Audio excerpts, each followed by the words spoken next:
The day begins with the first golden rays of the sun illuminating your royal chamber. Outside, your kingdom thrives. Workers carve monuments in your honor, and the Nile teems with life, sustaining your civilization.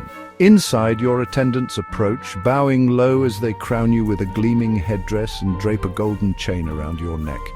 As pharaoh, every moment of your life is steeped in grandeur.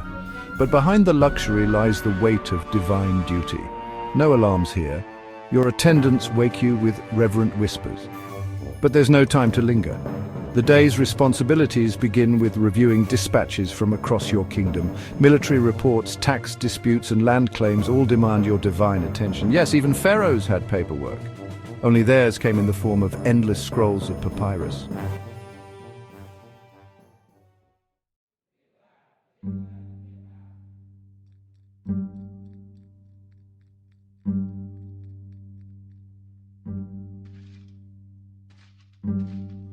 As pharaoh, you're not just a political leader, you're the living bridge between gods and mortals. Every morning begins with prayers and rituals to ensure divine favor for your kingdom.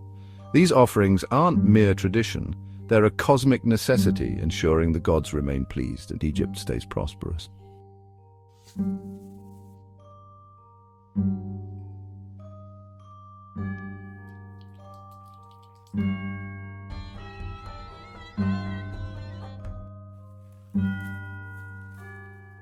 The dawn signifies more than the start of a new day. It's a renewal of cosmic order. Your people depend on you to maintain harmony with the gods. A grumpy pharaoh could spell disaster for the kingdom, so each ritual is performed with precision and reverence. With morning rituals complete, it's time to tackle governance. The royal court buzzes with activity, disputes to settle, resources to allocate, and laws to enforce. Your word carries the weight of the gods, shaping the lives of millions.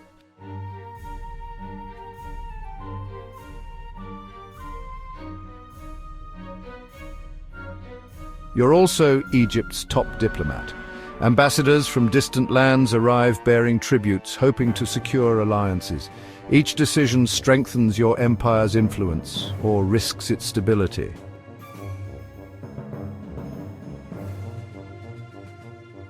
Even your most trusted advisors tread carefully. Whispers of defiance could threaten the divine order itself.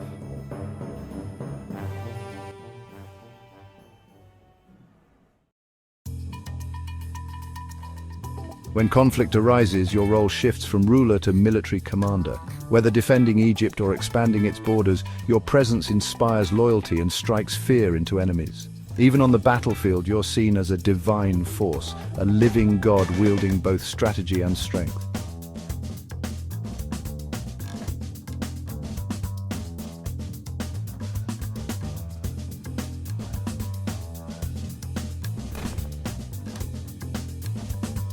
As pharaoh, you don't just give orders, you lead. Your bravery cements your legacy, ensuring your people remember you as both a protector and a conqueror.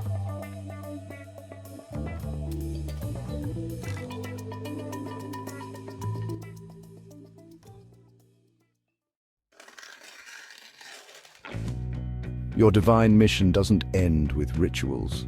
Building temples and monuments is a crucial part of your legacy. These structures honor the gods and immortalize your reign in stone, ensuring your name echoes through eternity.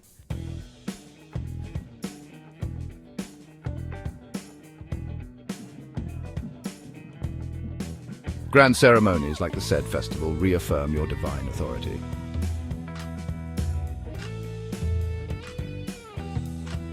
Meanwhile, preparations for your afterlife are always underway. Your tomb is a masterpiece, designed to ensure your transition to the eternal realm is as magnificent as your life on Earth.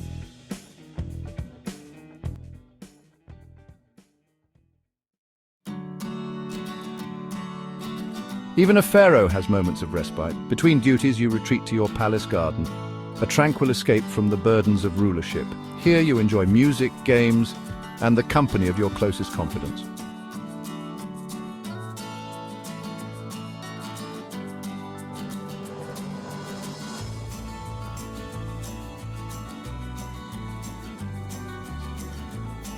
Games like Senna offer both strategy and entertainment, while chariot racing and hunting let you showcase your skills. Leisure isn't just a luxury, it's a reminder of your humanity amid the weight of divinity.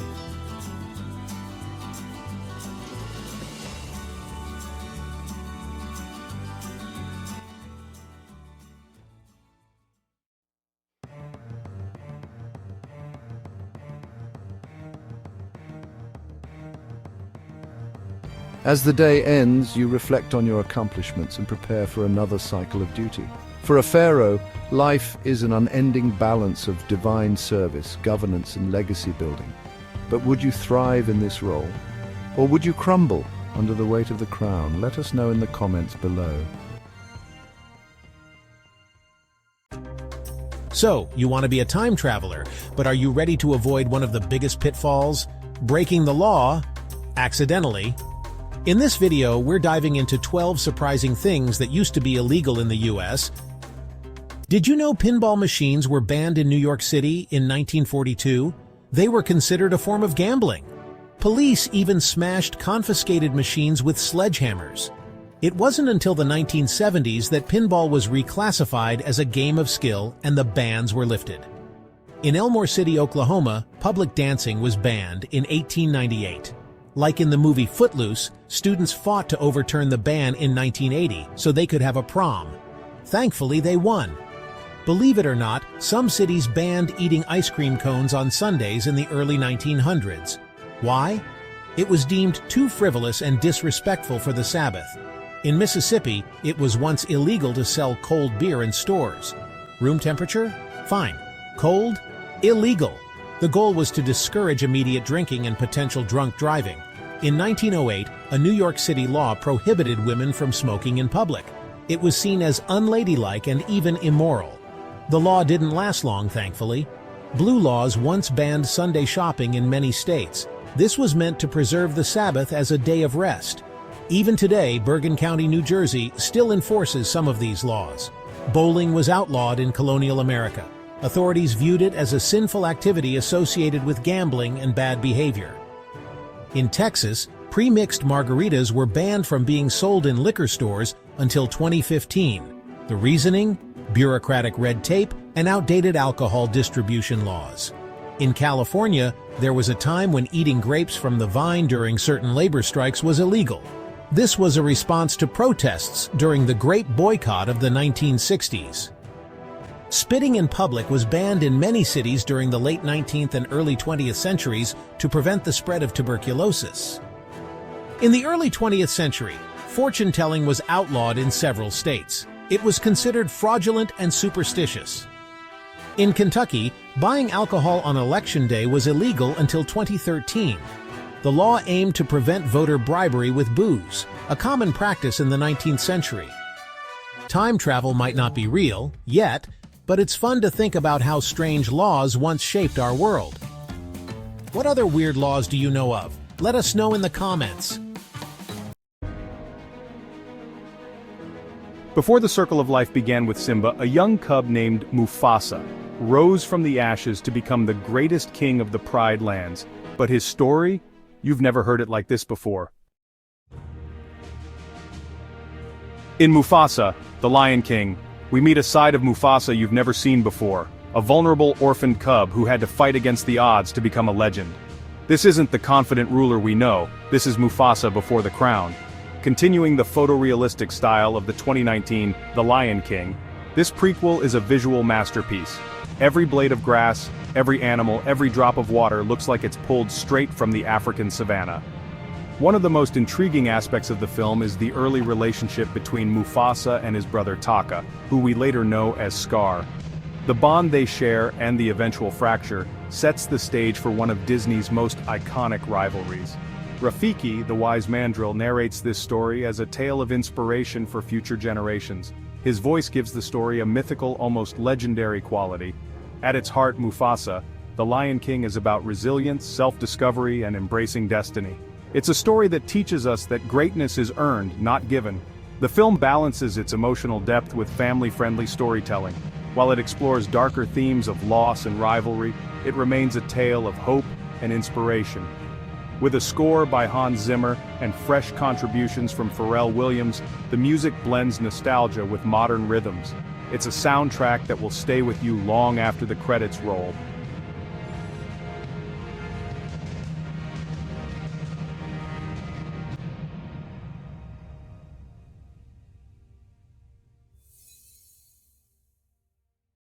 Whether you're a lifelong fan of The Lion King or discovering it for the first time, Mufasa, The Lion King is a must-watch. It's a story of triumph, heartbreak, and the journey to greatness. Don't miss it. What do you think of Mufasa's origin story? Let us know in the comments, and don't forget to subscribe. And hit the bell for more epic stories from the Pride Lands. Did you know that only about 10% of the population is left-handed?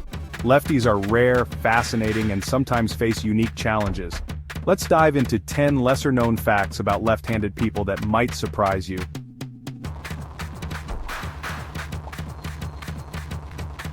First off, only 1 in 10 people are left-handed, which means lefties are part of an exclusive club. Studies suggest left-handed people are better at multitasking. This might be because the 2 hemispheres of their brain communicate more efficiently, giving them an edge when juggling multiple activities. Lefties are often known for their creativity. From Leonardo da Vinci to Jimi Hendrix, many left-handed individuals have made their mark in the arts, music, and literature. Maybe there's something about thinking outside the box. Here's an incredible fact. Left-handed people may recover faster from brain injuries. Their brains tend to be more symmetrical, allowing other areas to pick up the slack when one part is damaged. Writing can be tricky for lefties. From smudging ink to awkwardly adapting to right-handed desks, the struggle is real. But lefties have learned to adapt in a world designed for right-handed folks. Did you know that left-handedness is more common among twins? Scientists aren't sure why, but if you know a pair of twins, chances are one of them might be a lefty. In sports, being left-handed can be a huge advantage. Whether it's tennis, baseball, or fencing, lefties can throw off right-handed opponents with their unexpected techniques. Interestingly, men are slightly more likely to be left-handed than women. Researchers haven't pinned down the exact reason for this, but it's a curious gender difference. Here's a fun political fact. Several U.S. presidents, including Barack Obama, Bill Clinton, and George H.W. Bush, were left-handed.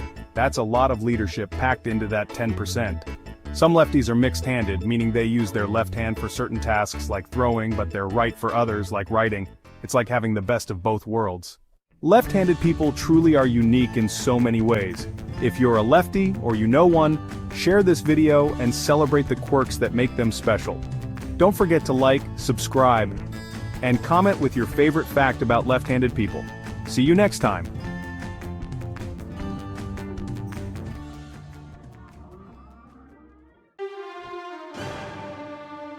Think you know Captain America? Here are 15 surprising facts about the Star-Spangled Avenger. Captain America started with a triangular shield, changed to a round one in issue #2 due to copyright complaints. In the 1970s, Cap battled addiction, mirroring the real-world drug epidemic. In one of Marvel's wilder arcs, Cap became a werewolf after exposure to a wolf serum. Steve proved himself worthy decades before Endgame. In the 1970s, Steve rejected the US government and became Nomad. In a rare Marvel-DC crossover, Cap and Batman joined forces to stop the Red Skull and Joker. In the Ultimate Universe, Cap and Black Widow were lovers, until Natasha turned on him. Others like Bucky, Sam Wilson, and John Walker have carried the shield. Cap's freezing and revival happened more than once, making it a recurring plot device. Without the serum, Steve reverted to his pre-Cap physique. In one of Marvel's most controversial arcs, Steve was brainwashed into working for Hydra.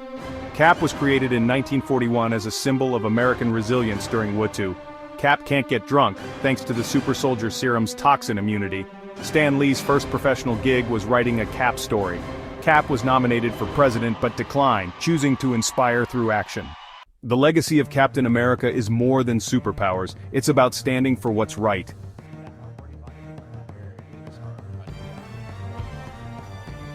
If you learned something new today, hit that like button, share your favorite fact in the comments, and subscribe for more superhero deep dives.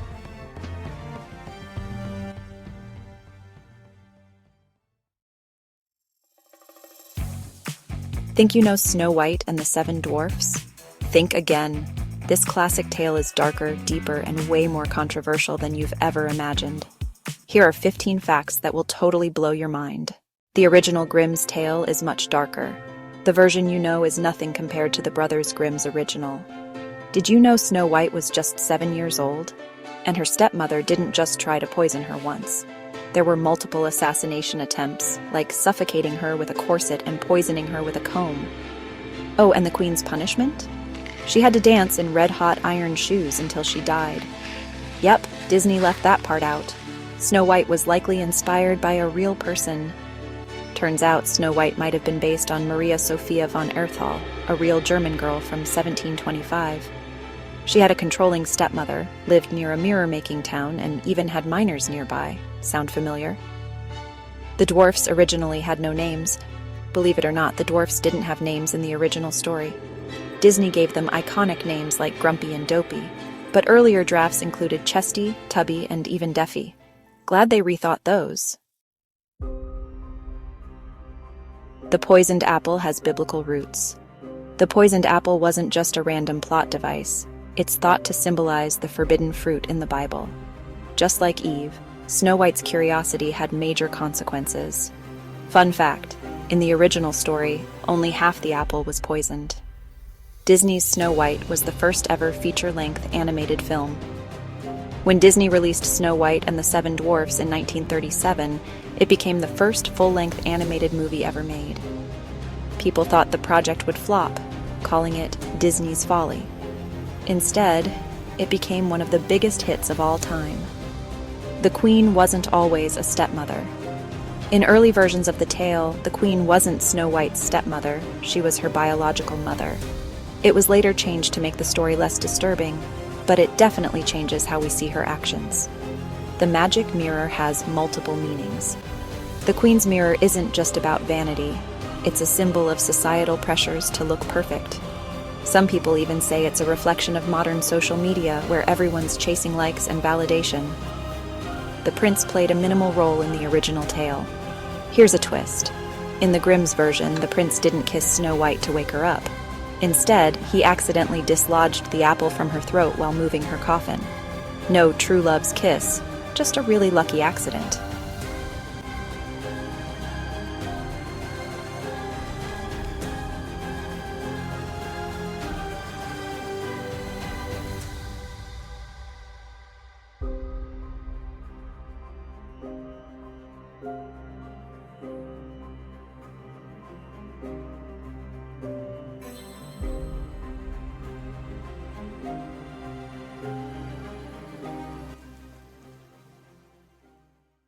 The number 7 is symbolic. The 7 dwarfs aren't just a random number. They symbolize perfection and completeness. Think about it. 7 days of the week, 7 wonders of the world. Some even say the dwarfs represent the 7 deadly sins. The tale reflects historical social norms. This story is a mirror of 19th century values. Women were expected to focus on beauty, housework, and obedience. Snow White's domestic skills and passivity fit right into that mold. The coffin was not made of glass. In the original story, Snow White's coffin was made of crystal, not glass. It was meant to emphasize her purity and value, making it even more magical. The Queen's 3 disguises. The Queen doesn't just use the poisoned apple to trick Snow White. She tries 3 times, first with a corset, then a poisoned comb, and finally the apple. Talk about determination. Snow White may be a coming-of-age story. Some people see Snow White's journey as symbolic of growing up. Leaving home, facing challenges, and being awakened by the prince, all represent the transition from childhood to adulthood. The Queen and Snow White might be 2 sides of the same person. Some scholars believe the Queen and Snow White represent 2 sides of the same woman. The Queen is Snow White's fear of aging and losing beauty, while Snow White symbolizes youthful innocence. The story's popularity helped revive fairy tales. See? Snow White and the 7 Dwarfs is way more than a simple fairy tale. It's full of dark twists, hidden meanings, and surprising history. Which fact shocked you the most? Drop it in the comments. And if you love uncovering the hidden side of stories, don't forget to like, subscribe, and share with your friends. See you next time.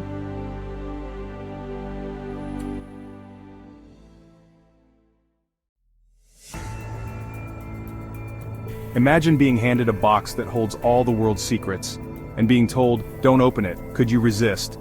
This is the story of Pandora's box, and what happened next changed humanity forever. Let's set the stage. In ancient Greek mythology, Zeus, the king of the gods, was angry. Humans had just stolen fire thanks to Prometheus, and Zeus wanted revenge. But not just on Prometheus, on all of humanity. So Zeus came up with a plan. He had the gods create Pandora, the very first woman, as a kind of perfect trap. Aphrodite gave her beauty. Hermes gave her charm. And Hephaestus shaped her with incredible detail. She wasn't just beautiful, she was mesmerizing. She was so stunning people couldn't look away. Her beauty was legendary. She wore a flowing red dress, her skin glowed like sunlight, and her eyes seemed to hold 1,000 secrets.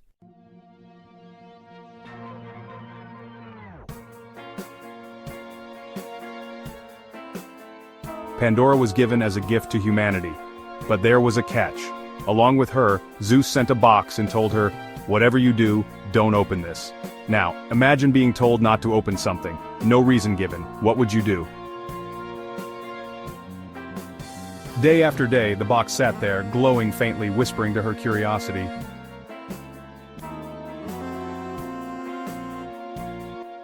Until one day she couldn't resist anymore.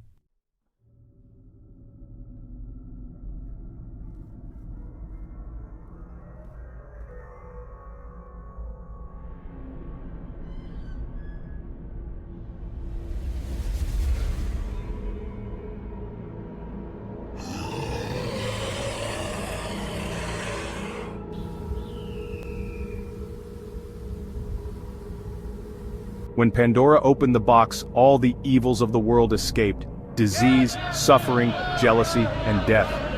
Humanity went from a carefree existence to one filled with pain. But before everything could escape, she slammed the box shut, trapping one last thing inside: hope.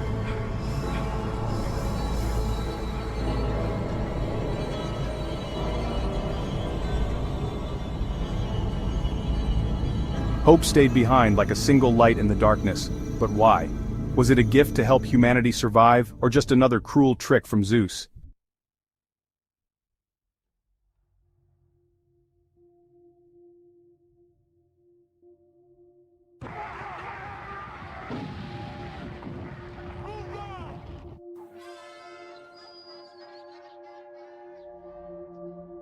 So, was Pandora really at fault? Zeus created her to be curious, knowing she would open the box. Was this just a setup, or was she responsible for what happened?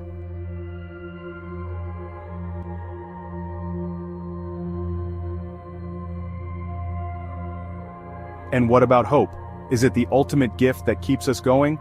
Or is it just another way to keep us struggling against impossible odds? Pandora's story isn't just a myth, it's a mirror for humanity's struggles with curiosity, responsibility, and hope. Would you have opened the box? And what do you think about hope? Gift or curse? If you want to hear more stories like this, hit that like button, subscribe, and share your thoughts below. And remember, some boxes are better left closed.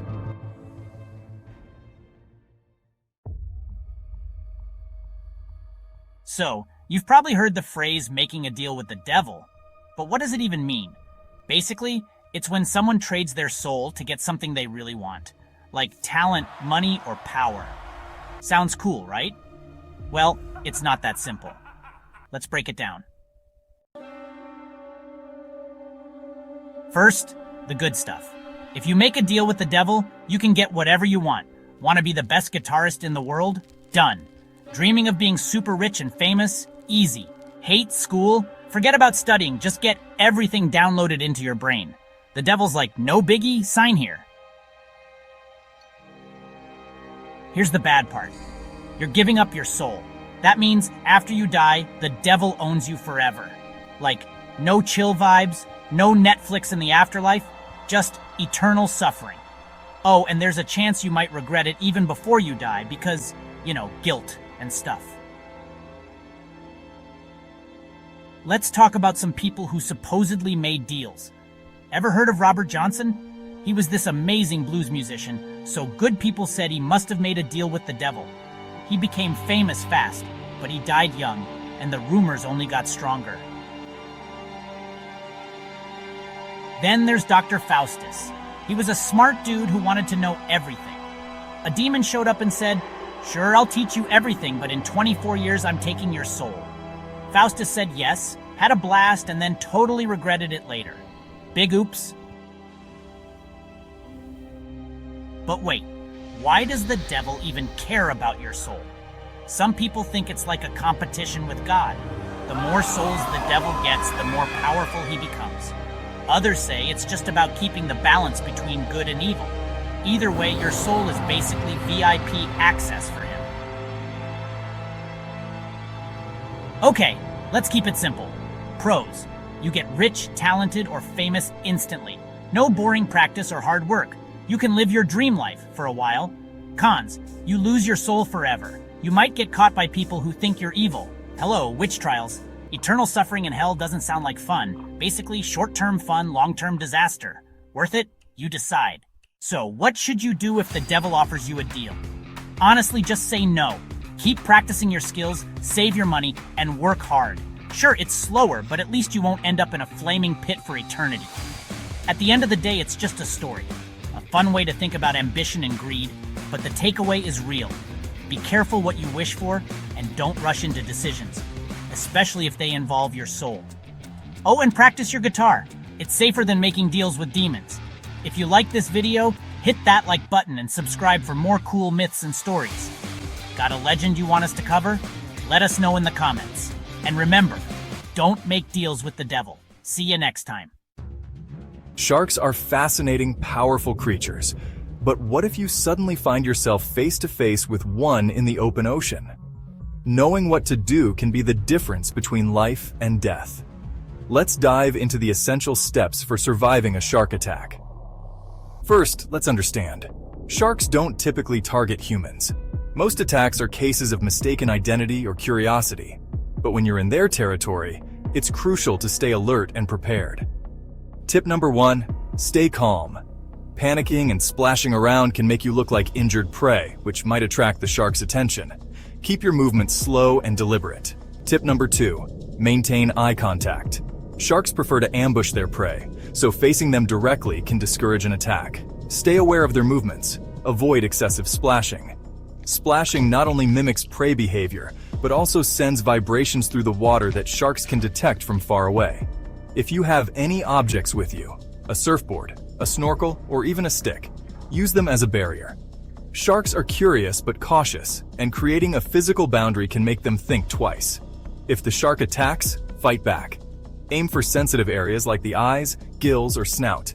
These spots can overwhelm the shark and drive it away. Tip number 7, back away slowly. Move towards safety without turning your back on the shark. Turning away might signal vulnerability. Once you have a chance, exit the water quickly but carefully. Sharks rarely follow into very shallow water, but remain cautious until you're completely safe. If bitten, seek medical attention immediately. Control any bleeding by applying pressure and call for help as soon as possible. Quick action can save lives. Sharks are a vital part of our oceans, and attacks are rare. But knowing how to handle an encounter can give you the confidence to stay safe in their domain. Subscribe for more survival tips and ocean adventures. Thanks for watching. Click here to subscribe, and here to check out our other survival guides. The Colosseum, one of the most iconic buildings in the world, has stood as a symbol of Roman engineering and culture for over 2,000 years. But have you ever wondered why half of this ancient marvel is missing? The story of the missing half begins during the height of the Roman Empire. In 217 AD, a devastating fire broke out, damaging much of the Colosseum's wooden infrastructure. While repairs restored its grandeur, the fire left parts of the interior weakened. After the fall of the Roman Empire, the Colosseum's purpose changed dramatically. The once bustling arena, famous for gladiator battles, was taken over by the Catholic Church. They built a chapel inside the structure and even converted the arena floor into a cemetery. Later it was transformed into a fortress and eventually a castle as medieval rulers sought to make use of its strong walls. Then, disaster struck. In 1349, a massive earthquake shook Rome, causing the southern side of the Colosseum to collapse. The damage was extensive, and the ruins became a convenient quarry for building materials. Over the next few centuries, the Colosseum was plundered. Its stones were repurposed for new buildings, and its bronze clamps were stripped from the walls, leaving behind the holes we see today. But not all was lost. In the 16th century, the Pope commissioned efforts to restore the Colosseum. These efforts preserved what remained of the structure and marked the beginning of its transformation into a cultural and historical monument. Today, the Colosseum stands as a powerful reminder of both the grandeur of ancient Rome and the passage of time. Its missing half is not just a story of destruction, but a testament to its resilience. The missing half of the Colosseum holds centuries of history, shaped by natural disasters, human ingenuity, and the relentless march of time. What stories does it still have to tell?